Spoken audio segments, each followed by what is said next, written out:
It's not hard to have a good year. For me, it's just saying yes and being open to new things and experiencing new things, and then also focusing on those 1 to 2 main goals, And that's all you really need for 2025 and having a good year. Just ask yourself, what the fuck did you do this year that made you happy, that was meaningful to you? Keep doing that.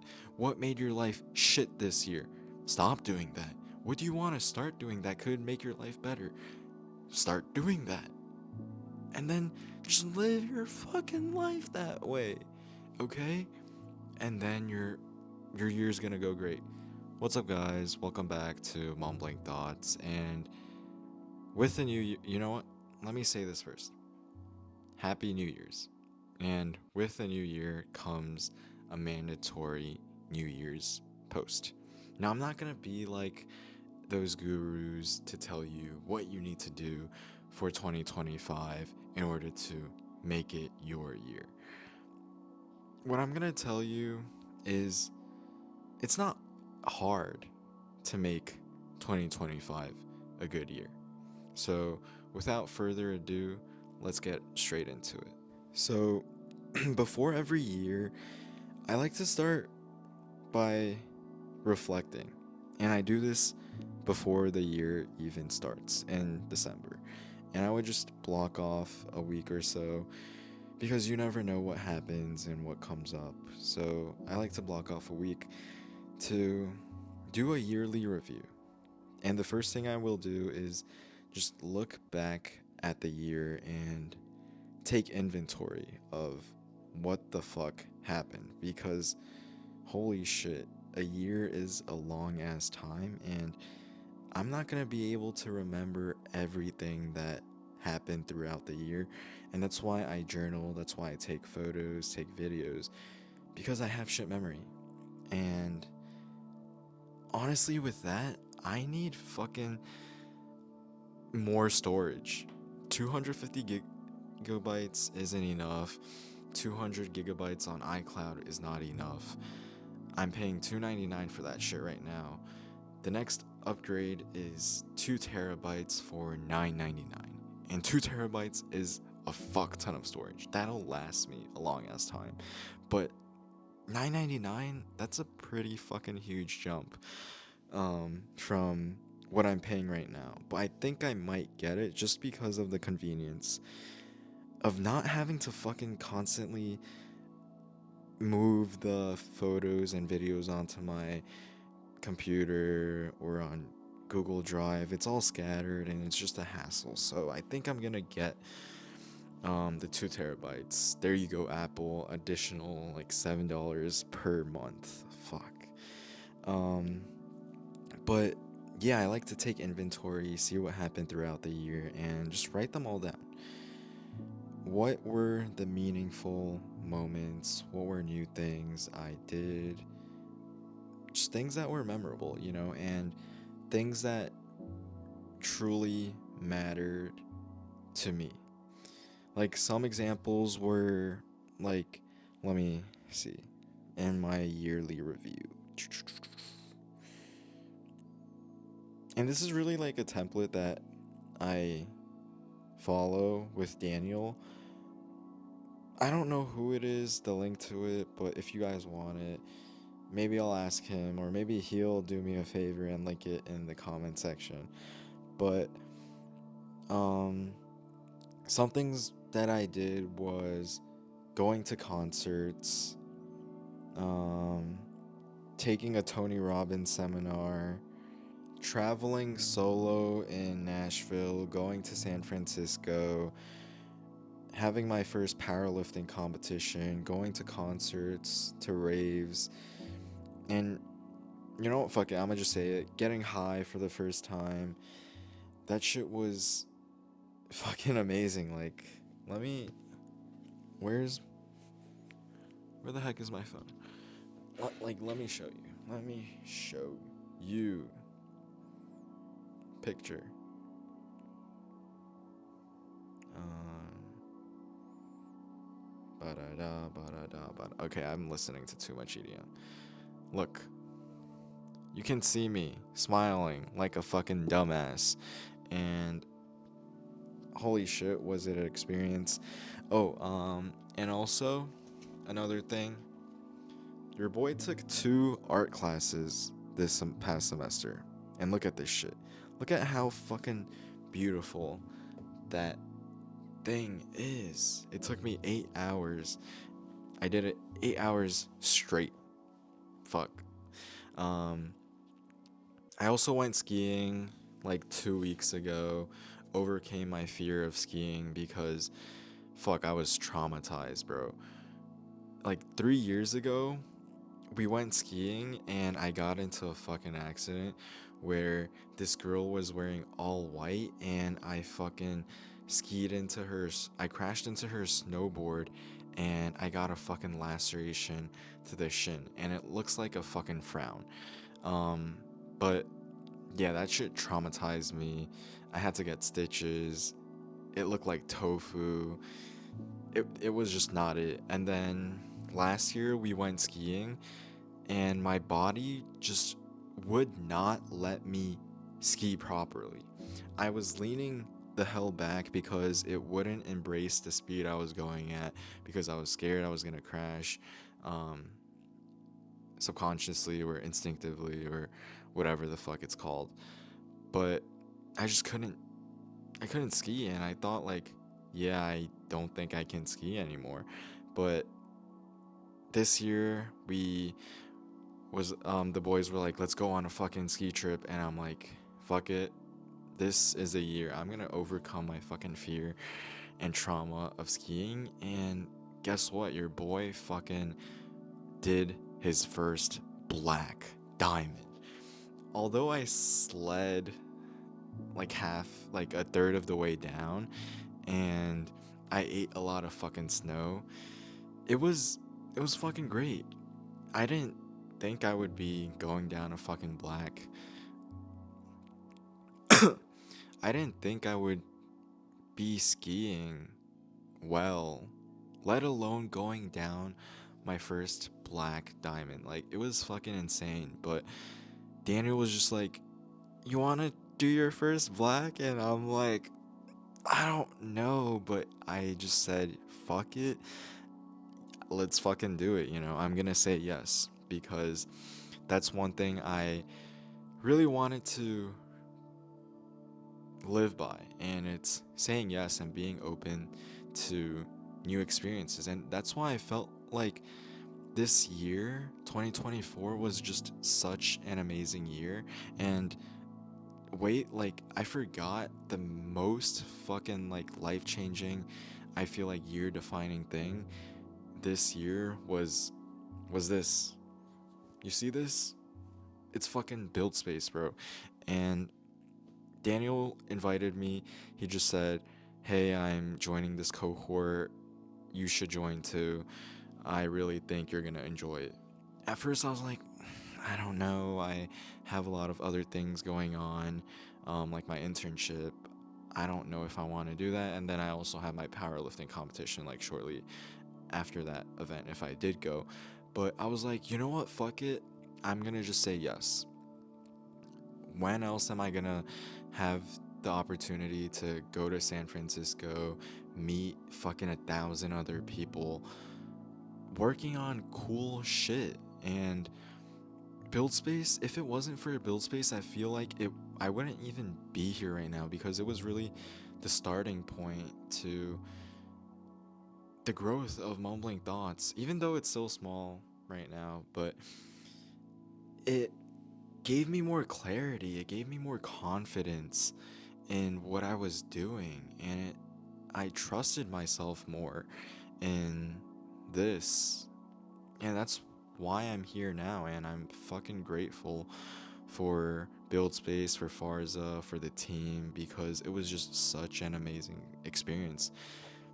Sadly, it's came to an end, but it's gonna be something that continues to live with me. And I'm just so glad like I have this hoodie because otherwise it'd be hard for me to remember. And I feel like this is just a really good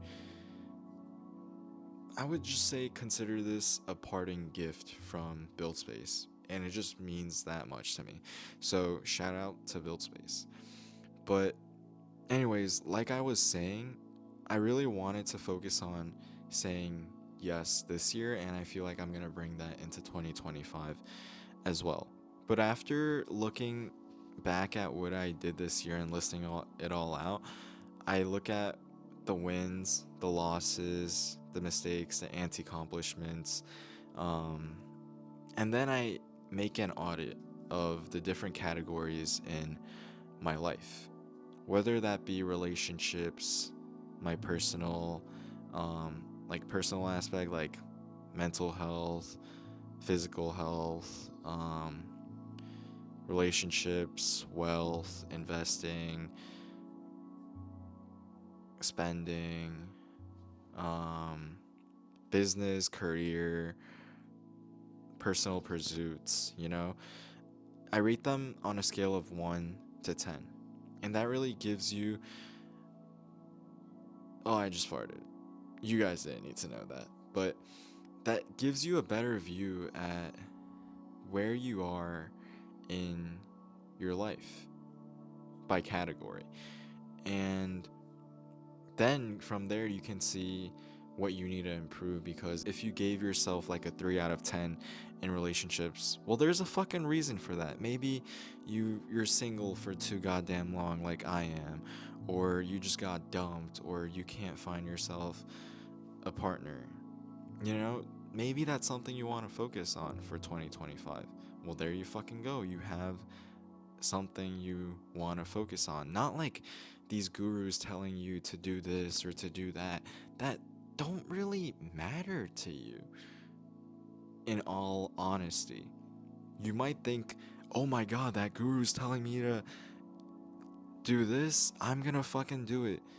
And then, not even like 2 weeks into the year, you're like, yeah, I give up.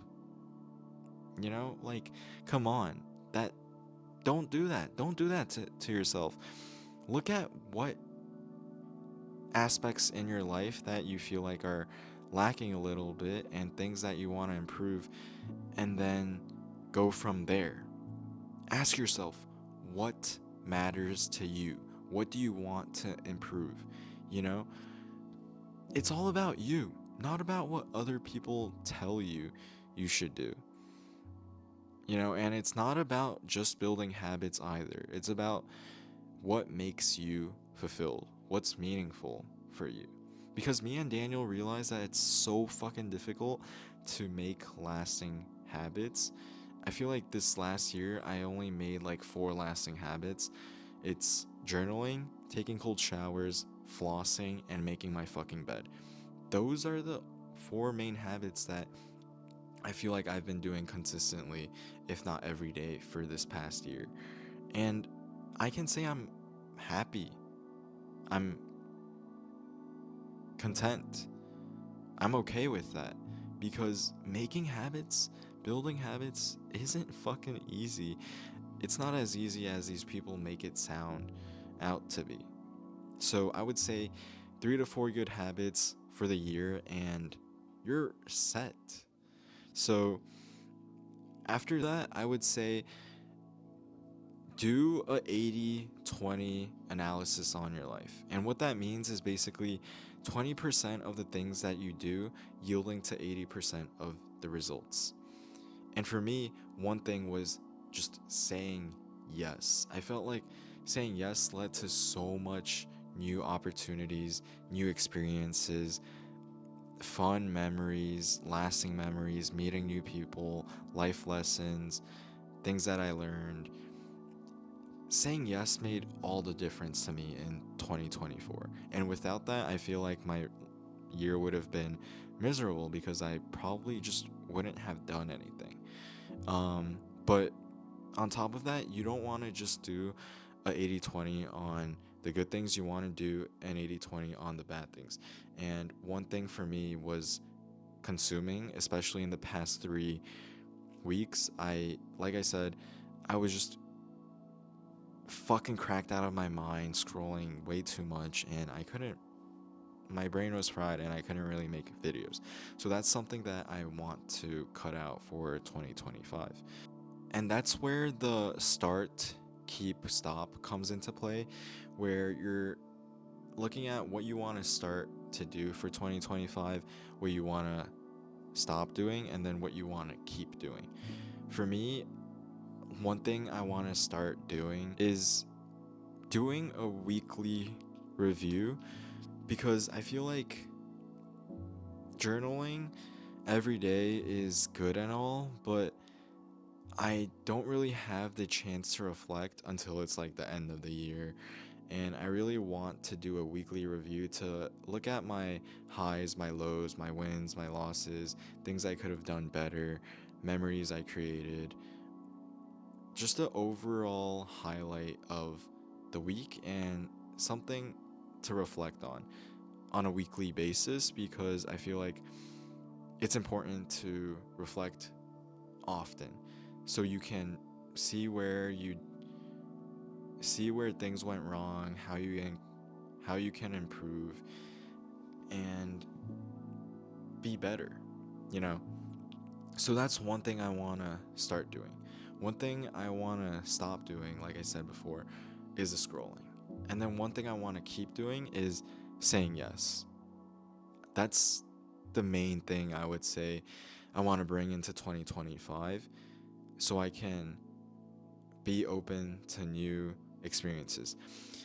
And right before this, I got fucking tickets to EDC, and I've been literally looking at prices every day for the past week, and finally I got them at a really good price. And I just never thought I'd be doing this ever, like going to EDC Las Vegas. It's because I said yes. My friend, she said, you should pop out. I'm going with a bunch of other friends. It's gonna be fun. You should come. And I was like, I don't know. But I'm like, you know what? Fuck it. Yes. Yes. I'm gonna fucking go. Even though it's gonna cost like $1,000 total. Fuck it. I'm gonna go because it's gonna be fun. Like, I love concerts, I love music, I love raves. It's such a vibe, and that's why I said yes. Create that new memory, that new experience, have fun, meet new people, you know? Do more of that. At least for me, that's what matters to me. If it matters to you, start saying yes too. If it doesn't, fuck me. Don't listen to me. Do what matters to you, you know? So, one thing that I'm keen about doing 2025 is saying yes. And that really goes into like, it's just what matters. What matters to you? Is it making money? Is it spending time with family? Is it being open to new experiences like I am? For me, it's really important because I saw this video. Um, I think it was Casey, Jesse. Um, on like the Millionaire Next. I forgot what the like channel is called, but he was saying how it's really hard to create newness after you get old because you're just constantly in routine. And I'm like, you're right. Once I get old, I'm gonna have. Oh, fuck.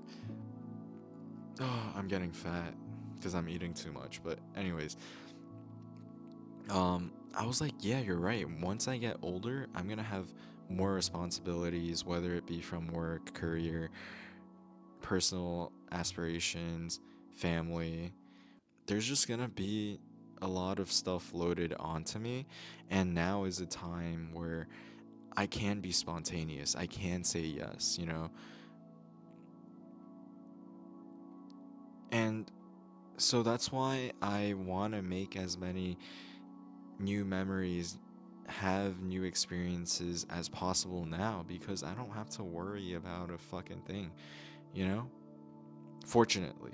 I know like a lot of us, maybe you guys aren't as fortunate to do that, but even then, I would say try your best And still, that's still very privileged of me to say that I know, but even small things, try to do something that's meaningful to you. And the reason why I do this is because I like to have a layout of having one or two, like maybe three goals, big goals that define my year, and then have side quests that fill up time. Because if you're just constantly pursuing those one or two things, it's easy to get consumed by it, and your year's gonna just go by like that, and people are gonna be like, it's not even people. You yourself are gonna look back on the year and be like, what the fuck did I even do this year? I feel like I was just working all the time. I feel like I was just doing that all the time. And maybe that great if that's your focus, sure. But then the thing is, you feel like you didn't even do much. And the reason why I bring this up is because I was watching a video a while ago from the Diary of the CEO, and they were talking about time and our perceivement, how we perceive time. And they basically said the more new experiences you have, the more time you're going to feel like you had, because there's so many more experiences that you have to look back on. Whereas if you were just doing this one thing, it's easy to just view it as one big thing and it's all mumbo jumbo together. And you're like, damn, that was really it. So for me, it's these new experiences, these side quests that I feel like make your life more interesting and a lot more, what's the word, like better. um because 2024 was just filled with so many side quests that I'm like, damn, yeah, this year was great because I did so many things. um and then finally, it's the things that you want to live by. And for me, I have it on a bulletin board, and the first thing is saying yes because I want to have those new experiences. But the second one is live for today, every day. And I talked about that in that episode, in that video, literally titled Live for Today, Every Day, because I want to make sure that I'm living each day to its fullest without any regrets. I'm still working on that, but I feel like even knowing that, or just because you want that, it's really hard to do, because now it's just so easy to scroll away. It's so easy to be consumed by other responsibilities.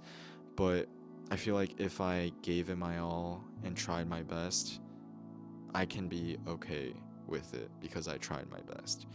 The second one, or the third one, is to be present and not living in your head, because I found that I would constantly overthink and just get in my head a lot, and that would cause me to miss the moment, miss living in the moment or doing things that I could have done if I just didn't overthink.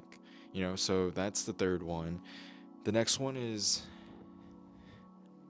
consume less and produce more, especially because these past 3 weeks, or the last 3 weeks, I was cracked out of my mind scrolling my phone, and my brain was just fried, and I couldn't make any videos, and that just felt shitty. So I deleted Instagram. I'm on Instagram on fucking Google Chrome now, which helps a lot. Like, if you guys want to stop being on Instagram, give it a try. For me, it's like life changing, and I don't know why I downloaded Instagram again, but that's how I'm gonna scroll less. Next is just a motto: you're never gonna have it all figured out. Just start, because you're never gonna have it. It's literally in the motto. We're always gonna hesitate. We're always gonna say we're not ready. Just like that time when I was skiing. I was like, I don't know if I'm ready. I feel like I still need practice. But then the thing is, when am I gonna be ready? When are you gonna be fucking ready? You're never gonna be ready. You just fucking do it, and then you go from there. Like, one friend of mine, he's thinking about doing a powerlifting competition. Same with me. I used to think that I wanted to do a powerlifting competition, but I'm like, I don't know if I'm ready, and I kept pushing it off. And he says the same thing. He doesn't think he's ready right now. And you know what he told me? He said the year after next year, he's gonna be ready. That's a fucking huge amount of time. And I just told him, you never know. I think you should give it a try. Like, you never know when you're gonna be ready, and you should just fucking do it. Like, have one now, because you never know what's gonna happen. Like, 1 year, a few months down the road, maybe you fucking get injured and you can't do it anymore. Just do it now. You're never gonna be ready, and the first time, it doesn't matter. You're literally just starting. So just start now. Um, and then the last one I have is you're doing better than you think you are. And I have this down because especially going to like a private school, I always thought that everybody else was like the stereotypical rich white family, and I felt like I was just so behind in life. And people have internships and all that other stuff, and I just felt behind. But I came to realize that that's not true, that everybody's doing really good, and that really gave me like a sigh of relief. And when I first told Daniel this, he was like, "Yeah, you feel better about yourself because you know other people are suffering." I'm like, "No, no, no, that's not it." And he's like, "Yeah, I know."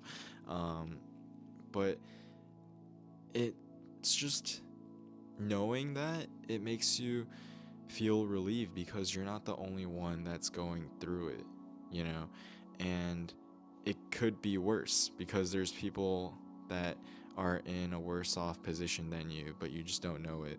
And because of that, you're comparing yourself to others, and you just feel shitty, like that one quote, comparison is a thief of joy. That's kind of how I feel sometimes when I'm at school, because I'm like, damn, I wish that was me, or I'm not as rich as them, I'm not as whatever as them. I just need to stop doing that, because that's their life. I'm living my life. I'm having fun. I'm enjoying my life. Fuck, do I care about what other people have that I don't? I'm grateful for what I have. So stop doing that, Wes. And that's really my main things for my yearly review. Looking back, reflecting, categorizing them into different aspects of my life, rating them on a scale of 1 to 10, and then looking at like doing and then doing 80/20 analysis on 20% of the things that I did that made 80% or yielded 80% of the results. And then from there, a start, stop, keep, and then finally one or two, maybe three main goals or things I want to focus on this year, side quests that I want to pursue, like hobbies, and then things to live by. I feel like the structure really works out because I fucking hate plans. I realize that you can create like a perfect plan, but something will change and that plan just goes to shit, and then you're like, fuck, now I need to make a new plan, and then a new plan, and then a new plan, and then you're just constantly planning and you're not doing. And I feel like this structure gives me way more flexibility to actually do things. When I want to focus on that, maybe I'll create a plan or just how to achieve those things. And then I'll do it, because doing is more important than researching or planning. Just fucking do it, okay? 2025, you're gonna just fucking do it. That's all you gotta do. Just do it. Say yes if that's what you want. But what I would say, the main thing is just fucking do it. Stop being a pussy. Stop hesitating. You're never gonna have it figured out. Just do it, okay? Have those things you wanna focus on, things you wanna do on the side, things to live by. That's a pretty good structure, in my opinion, for you to live a good year for 2025. It's not hard to have a good year. For me, it's just saying yes and being open to new things and experiencing new things, and then also focusing on those 1 to 2 main goals, and that's all you really need for 2025 and having a good year. You don't need to do all these fucking different habits, doing all these different things that these fucking gurus tell you. No. Just ask yourself, what the fuck did you do this year that made you happy, that was meaningful to you? Keep doing that. What made your life shit this year? Stop doing that. What do you want to start doing that could make your life better? Start doing that. And then just live your fucking life that way. Okay? And then your year's gonna go great. It's gonna go great. Come back in a year and tell me, Wes, oh my god, my year, it was great. 2025, holy fuck. That's literally it. Okay? So just do that. And that's really it. 2025, here we come. That's all for this video. Thank you for listening. I'll see you in the next one. Make sure to like, subscribe, and leave a comment in the comment section about your mumbling thoughts. If you want to talk about a yearly review, what you're going to do for 2025, I'm open for that. But yeah, that's all. Thank you for listening. I'll see you in the next video. Peace.